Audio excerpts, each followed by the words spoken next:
So a lot of familiar faces, as we said, and as David was talking about, we had an interview with President Trump today. He talked a lot about North Korea, his willingness to meet with the president there. Right. We talked with Secretary Mnuchin. He said that it is a big issue, North Korea, for him as well. How does that figure into what you're doing on trade? Well, North Korea is obviously not much of a trading partner for anyone, so it has no direct impact. Where it figures in is the president is hoping to get help from China in terms of North Korea. So in parallel, as a result of the strategic and economic dialogue we started down at Mar-a-Lago, my team and Secretary Mnuchin's have been dealing with the Chinese on trade and financial issues at the same time as Secretary Tillerson and the president have been dealing with them on North Korea. And how much do you worry that the geopolitical issues could slow down some of the progress you're making with the Chinese, both the Chinese directly and also throughout Asia? Well, I think the Chinese know that we need to change some things in the trading relationship, and for sure, so did the other countries in Southeast Asia. Two facts. U.S. is the least protectionist country in the world and has the highest deficit. China is one of the most protectionist countries in the world and has the best trade surplus. Those facts cannot continue to coexist. I believe that later this month, Apec is holding a meeting of trade ministers. Are you planning on going They're holding the meeting in Hanoi, if I remember correctly, sometime toward the end of the month. It really depends what else is going on. APEC is a fine group. I met with all their ministers when they were in Washington a week ago. But those sessions are not really negotiating sessions. They're big policy agendas. They're broad brush things. So our country will be well represented at it. Question is exactly who. And looking beyond China, what are the key issues for you as you think about Asia? It's a place where you spend a lot of time as an investor. What are the things that need to happen beyond China to really get trade going between the U.S. and some of those key countries? Sure. Well, the big markets in Asia for us are China and Japan. Vice President Pence and I began a strategic and economic dialogue with Japan when we were over about a week and a half ago. And we think we will make some progress on that score. I think everybody knows there are imperfections in the system, and those have to be corrected.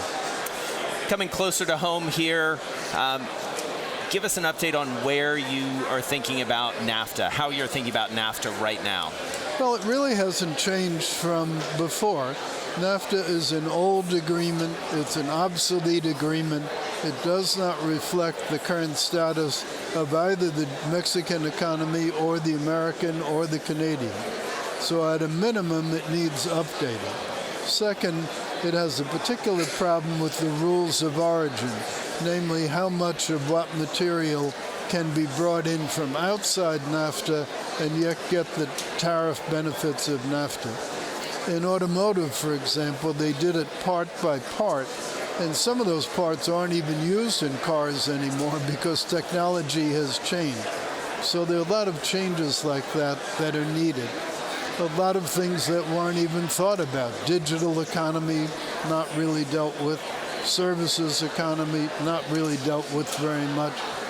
Some of the liberalization Mexico has made to its natural resource laws, not dealt with at all. So there's a whole lot of stuff to do. But at the end of the day, the objective will be twofold. Increase total trade and reduce our trade deficit with both Mexico and, to a lesser degree, Canada. So help us understand the timeline. I know that it sounds like the president spoke with the presidents of both of those countries, both Mexico and Canada, last week. What's the next step? What do you do next with each of those countries? Well, what we're waiting on is the Congress to authorize the TPA, the Trade Promotion Authority. That's the so-called fast track. What's required there is for them to permit us to have 2 more consultations and then for them to accept the formal letter, a very stylized letter setting out our negotiating objective. That starts the 90-day clock. So that's the key ingredient, and it's really the only reason why negotiations haven't begun. Mexico is ready, Canada is ready. It's been the U.S. Congress that's been the drive. And what are you hearing from the Hill about that timeline, and how soon do you think they'll act there? We think it'll be pretty soon. Some of them were trying to tie it to the confirmation of Bob Lighthizer as the U.S. trade rep.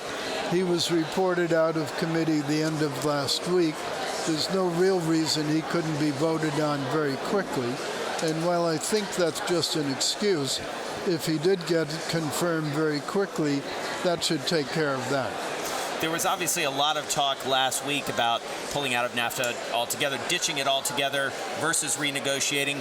What's your sense of the possibility of really just getting rid of the whole thing right now? Well, what's unfortunate is that some leaks blew what had begun as a sensible discussion of alternatives into something beyond what it really was. And it's very bad, all the leaks that have been occurring, but they seem to be a fact of life in Washington.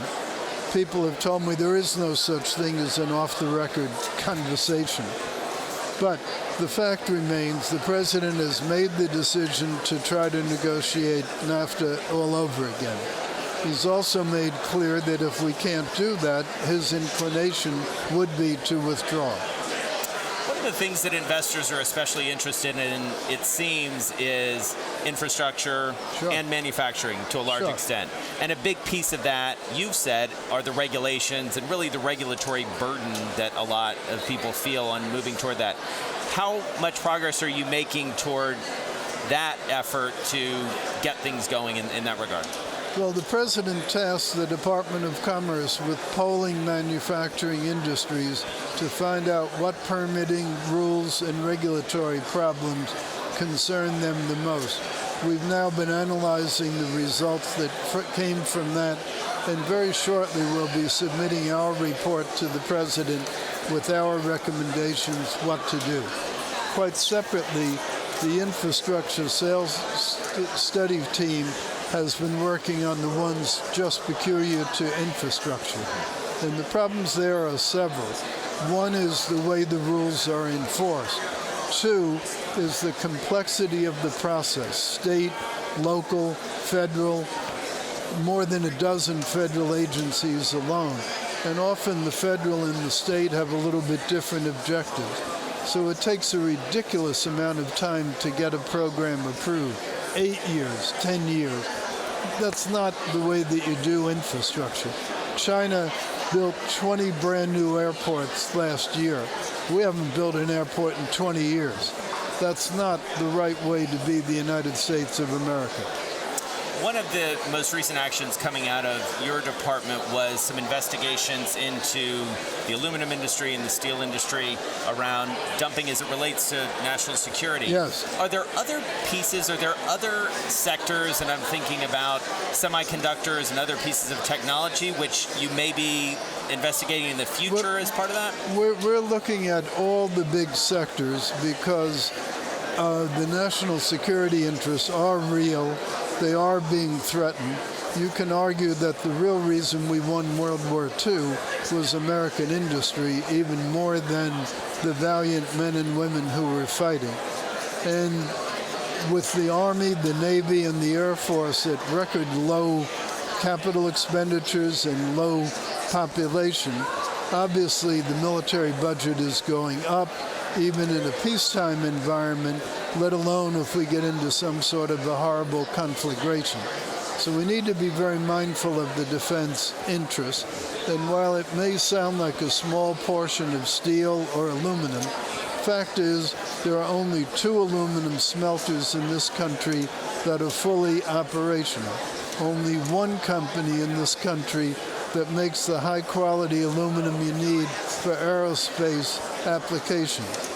Similarly, in steel, there are only 2 that make the high-quality alloy steel that you need to reinforce battleships and vehicles used in combat. And both of those are owned by foreign companies. So there are lots of issues about national defense that are a direct result of what's happened to our manufacturing base. So we mentioned at the top that you're here among a lot of your old friends, it seems, in the investment world here in Beverly Hills. What are you hearing from them? I mean, what are they saying about the administration so far? What are they saying that the president and you need to do next? Well, a lot of them actually did not vote for the president, but all of them seem very enthused about the direction in which he's trying to take the country.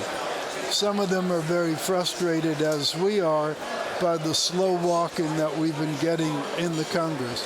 Even take my own confirmation.